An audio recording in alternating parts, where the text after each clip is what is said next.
Video showing the plane registered to that mercenary leader, Yevgeny Prigozhin, falling to earth from 28,000 feet. Behind it, a trail of smoke. Russian state TV reporting tonight that he was on board and he was killed in the crash. The plane plummeting, erupting into a fireball. 10 people in all on board. No one survived this. That's right, Yevgeny Prigozhin, who was the leader of the Wagner mercenary group that staged a short-lived mutiny against the Russian military's top brass back in June, was one of the passengers on that plane that crashed outside of Moscow just Wednesday of this week. Now, all 10 people, as you heard, on board have died as a result of that plane crash. And we're getting some more detail into what intelligence officials here in the United States think happened here. But if you are suspicious of Vladimir Putin's potential role in this, you should be. Of course. Now, the plane that listed Prigozhin as a passenger left Moscow's airport on Wednesday at about 6 p.m. local time, and it was bound for St. Petersburg, to which I ask, what was he doing in Russia after staging a rebellion against Putin and his military? Like, yeah, insane, especially considering what we know about Vladimir Putin and the way that he has treated his political opponents, journalists who have not been so celebratory in their coverage of him. You know what I'm saying? So it's like, no, wow. mental. Look, he was definitely overconfident. There's no question about it. And I remember thinking, like, this guy's strolling around way too much.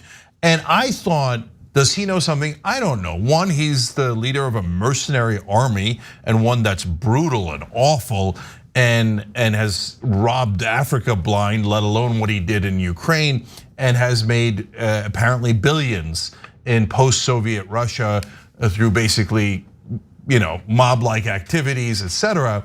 So I'm like, maybe he's in charge. I don't know. Maybe he's stronger than Putin. Maybe he's got guys inside the Russian military, because this doesn't make sense. He's flaunting himself, walking around like he doesn't have a care in the world. Well, it turns out, no, simpler explanation, overconfident. So the 7 passengers that were listed included Prigozhin and also some of his lieutenants, including Wagner's top commander, Dmitry Utkin. It also listed 3 crew members in addition to the 7.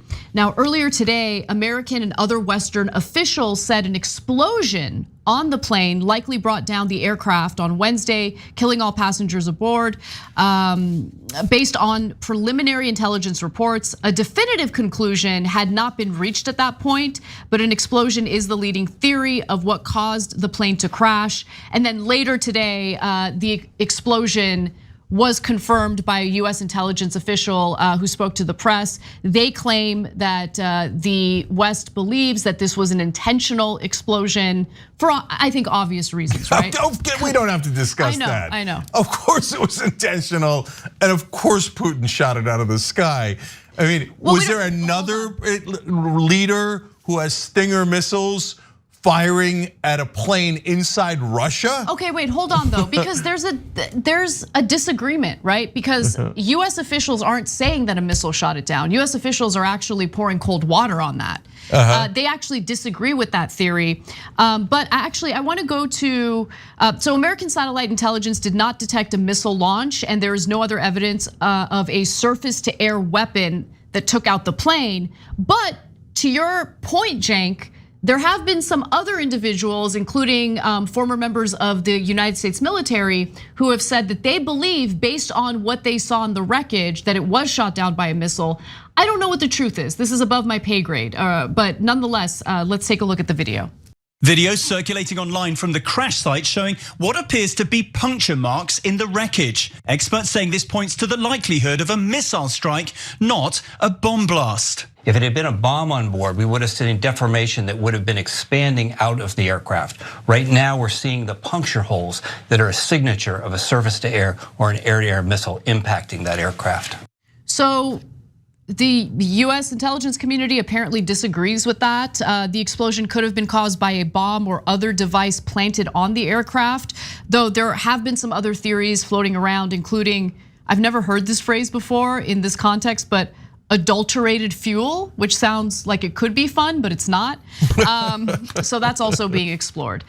So after months of increasingly caustic criticism of the Russian military leadership's campaign in Ukraine, Prigozhin led a short-lived revolt against the top brass in June. The brief mutiny, the most dramatic and public challenge to Putin's rule in decades, was diffused. A deal was announced by the Kremlin to end hostilities, and Wagner forces were allowed to either sign up with the Russian military or move to Belarus, a close Russian ally. And I do want to note that Vladimir Putin has issued his condolences, and I want to give you a sense of what kind of condolences he's into, especially when it comes to someone who tried to lead a rebellion against him. He said, quote, "This was a person with a complicated fate. He made some serious mistakes in life, but he also achieved necessary results." Jesus. Heartwarming. He seems really broken up about it. Yeah. Okay, so, and he did what I think were little jabs about how Prigozhin had some questionable activities in Africa. I don't know that he meant it as questionable, because they're all profiting off of all the things that this mercenary army was doing. But there's one giant question still left. By the way, look, whether it was an internal bomb or a missile that shot it down or anything else, it doesn't matter. It happened inside Russia, from Moscow to St. Petersburg. That was the flight. The Germans didn't do it, the Taiwanese didn't do it. It was obviously the Russian military that did it. If it wasn't the Russian military, then we got a bigger problem, because there's a foreign army inside Russia, and that could be a disaster. Now, of course it was, of course. One of my favorite things was in one of the articles, they're like, yet Putin was celebrating the Soviet army's victory over Nazi Germany hundreds of miles away in a different town. Yeah, I didn't think he actually shot the Stinger missile himself. No, it's hilarious. Okay, like why does that matter? Okay. I love how they're trying to like drum up an alibi for Putin. It's totally. Yeah. There's another great line from Blinken, which is shocking. But anyway, although Putin is the only guy who might think about it and be like, maybe I get on horseback, take shirt off, fire it myself. Totally. Okay, I jump in it. Anyways, Anthony Blinken said NATO has an open door policy and Russia has an open windows policy. So I'd be careful if I was Prigozhin. That is a good quote. Okay, yes, and he said that earlier, and unfortunately he was proven right. Now, to maybe the most relevant part of the story, which is, yes, but how is the Wagner Group going to respond? So there's a couple of different possibilities here. So you've got not only Prigozhin, but a couple of his top lieutenants are dead now in that plane crash. So is there a strong leader still left in that mercenary group? Here's 4 possibilities. One, they just melt away because they're like, we're not, Putin ain't nothing to mess with. That would be ideal. Yeah. Number 2 is they decide, screw it, let's go back into the Russian military and do our damage there. That's not ideal. Not ideal. They're again, don't have any sympathy for Prigozhin. Zero. These guys were the worst of them. And just because he turned on Putin doesn't make him a good guy at all, or anybody in the Wagner Group. 3 is they just go, screw all of this. Let's just go back to being mercenaries. Let's go back to Africa and keep the robbery going and make tons of money, and don't get involved in Ukraine, Russia, or anything else along those lines. The 4th possibility is the most interesting and dangerous one, which is they're like, okay, well, now it's our turn.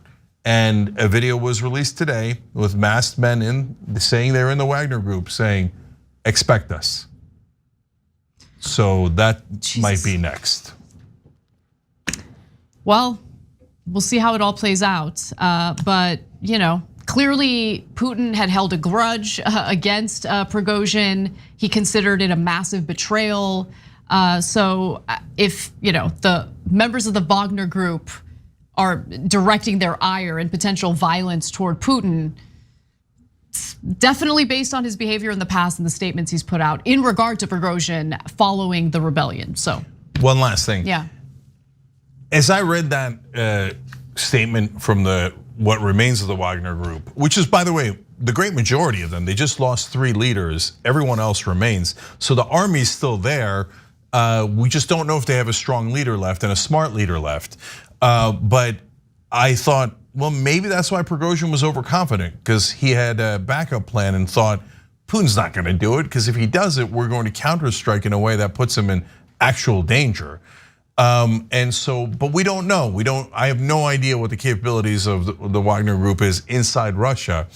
But I will say, if you think this is over and that you're sure that they're not going to strike back, I think you're definitely wrong. There's certainly a percentage chance that they're going to strike back, and then it's going to be an incredible mess inside Russia. Thanks for watching The Young Turks. Really appreciate it. Another way to show support is through YouTube memberships. You'll get to interact with us more. There's live chat emojis, badges.